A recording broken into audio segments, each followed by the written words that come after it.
welcome to Grumpy Old Men. Tonight, two great champions of the AFL. The first won the Brownlow medal. He was also a fireman, and he was also one of those great players who won the medal playing at fullback. He made history. And our second guest is one of the greats of the Carlton Football Club. Played in 3 premierships, and also he was one of the greats there at Carlton, and one of those opponents that I had to play against playing for the mighty Tigers. Also played in the famous 1970 grand final. And our next guest was a great opponent of mine. Was he? Did he Fantastic. beat you, He did. He's a great player. Oh. Thanks, Kev.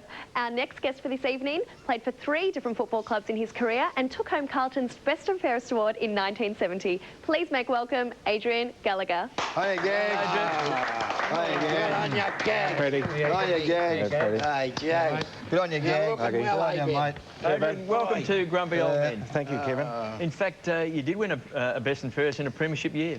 Yes, which was fantastic. 1970, that famous grand final. Yeah, it was a great privilege to win that one there because, well, I don't know how I really got the votes because that's the year Jezza kicked 116. I can't quite... I think he's... Haven't you kicked? I never really compared myself with... Gags, haven't you kicked? I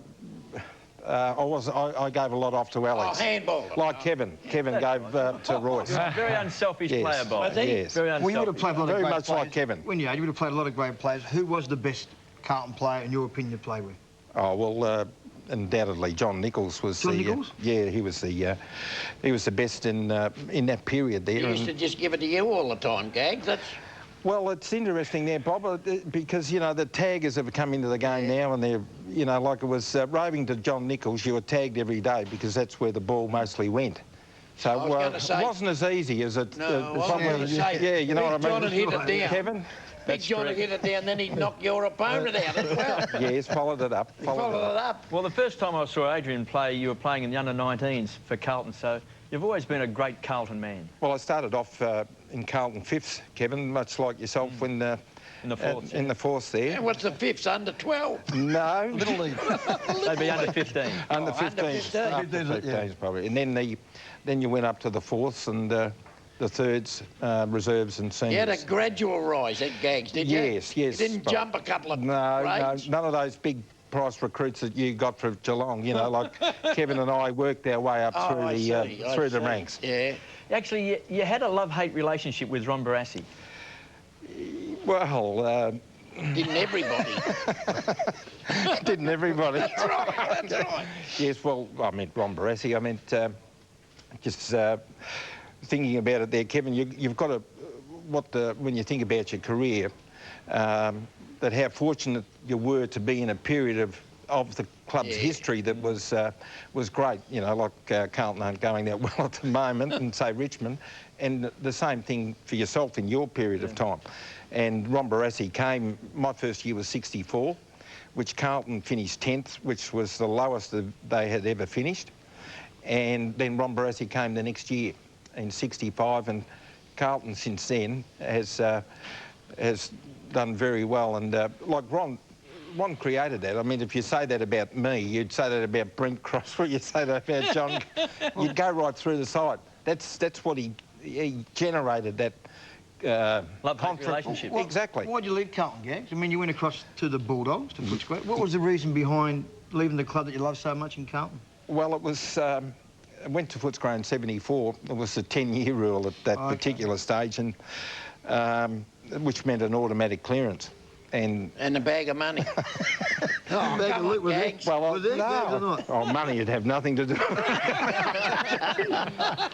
I think... They give you the doggies. Well, they give you lunch? Yeah, no, it was that trip over the... over the bridge or over... Down.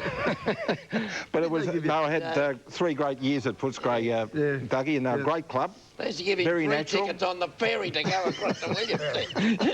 That was a good trip too, Bob. But yeah, they were an excellent club, and it was, even though I found it very difficult leaving Carlton, but it was a good experience to go there, and the people were great to be there with, and made a lot of good friends there. You had 2 great associations in the ruck. You had John Nichols, and you also had Percy, of course. Percy Jones, who was a great mate of yours. I mean, he came across from Tasmania, I suppose, as as a young boy, and you took him under your wing? Well, actually, Ron Barassi asked me to do that initially, and as you know, Kevin, that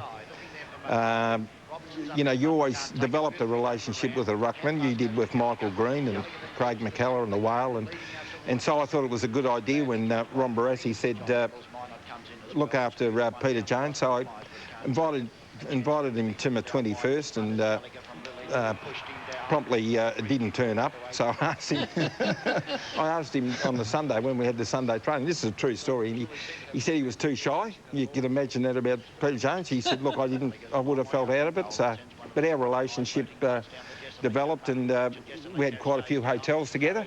And who was the still worker very good in friends. the hotel, you or Percy? Well, I'd say it's an interesting that one where, you know, Peter, there was one day during the finals with, I was at home and Peter rang me up. He lived at the hotel, and he rang me up and he said, well, is it possible, I want to go to the finals with you. You know, can I close the hotel and I'll meet you there, and then you had to be open in certain hours. I said, yeah, look, it should be all right. We had the Dover, which was near Russell Street. So it was one of those stories. He said, the lady's coming in. We're out at the ground. We're out at Waverley, actually, sitting together, just about to get into the first pie and have a drink. As you do. And then that voice comes over the microphone. Would Adrian Gallagher and Peter Jones come to the ground manager's office? I looked at him and I said, did you hear that? You know, like that one where it was always reserved for doctors, wasn't it? Or could someone go around to the emergencies, go around? Yeah. So we've gone to the ground managers, and you wouldn't believe it, he's left one door open. Even in the pub. And a customer wandered in and waited for half an hour to get a drink, which wasn't unusual. And then rang D24, and the police came through the place. You know, so we've had to rush back, miss the final. So I'd say I was the worker. Yeah. What was the story, Adrian, with the push-ups at Carlton? Because there was I can remember seeing a back page one day. I think your fiancé at the time lambasted Ron Barassi. Ron ordered you to do push-ups, and you told him to go jump. Well, it's interesting about, you know, when they say my fiancé did the story, it was because Lou Richards and Tom Pryor did the stories then. And Tom Pryor rang me up and he said, well, it was... I was working for Ron, and actually he sacked me. So that night of training, I really didn't feel like training that hard. Be there, yeah. And then when he's told me to do the push-ups, I've gone, no, I don't want to do them. You know, that was my one back. But an interesting one about how journalists work. Tom Pryor rang me up and he said, look, it's the club said you're not allowed to talk to the press. And I said, fine, yeah, I understand that. And he said, but what we do, it's an old police roundsman trick. We talk to the wife or the girlfriend. So I was allowed to say what I wanted to say, and he put it in her name. So I was able to get it out of my system. It was your words then, yeah. It was my words. Apparently it's an old trick. It's an old trick. You know Tom well, Bobby? Yeah, oh, yeah. He said that's what Adrian, you did go across to North Melbourne as well. You played one game. Yeah, I think I was about gone then, Kevin. I think that's how it's very hard to know when you should retire. I think it applies to everyone. Actually, that one game was a highlight. It was out at Waverley. I came off the bench. I think I had a handball, and it may have been a kick, I think. And then the main thing I remember it for is Mick Nolan said to me, all right, let's go and celebrate at the Village Green. And I lost my licence coming home. I got home Monday. You know, Saturday game. That's 0.05. So it wasn't a good game, Doug. A good night. Adrian, it's been fantastic to catch up with you, because one of the greats of the Carlton Football Club, and when you talk about great rovers in AFL football, Adrian Gallagher is right up there, and you don't play in 3 premierships and win a best and fairest in a premiership year unless you're really a great champion. Of course, Freddie Goldsmith, the first fullback ever to win the Brownlow medal. Fred, great to catch up as well. And of course, next week on Grumpy Old Men, we'll have 2 more champions. Join us then.